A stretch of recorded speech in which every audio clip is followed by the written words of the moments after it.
এখান থেকে পোস্টমর্টম করার পরে আমরা আমাদের ব্যাডল্যান্ড সদর পতেঙ্গাতে নিয়ে যাব। ব্যাডল্যান্ড সদর দপ্তর ওইখানে জানাজা হবে।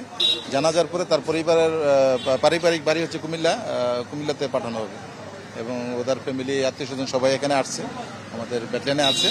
ওইখানে পরবর্তী কার্যক্রম লাস্ট আমাদের দেশের বাড়িতে পাঠানো হবে আর কি। এই ঘটনায় আসলে আপনাদের মধ্যে এক ধরনের শোক নিশ্চয়ই রয়েছে, সবার মধ্যে একটা বেদনা রয়েছে। আপনারা নিশ্চয়ই সহকর্মীরা আসলে কি অবস্থায় আছেন? খুবই কষ্টদায়ক। এই কথা আসলে বলে শেষ করার মতো না।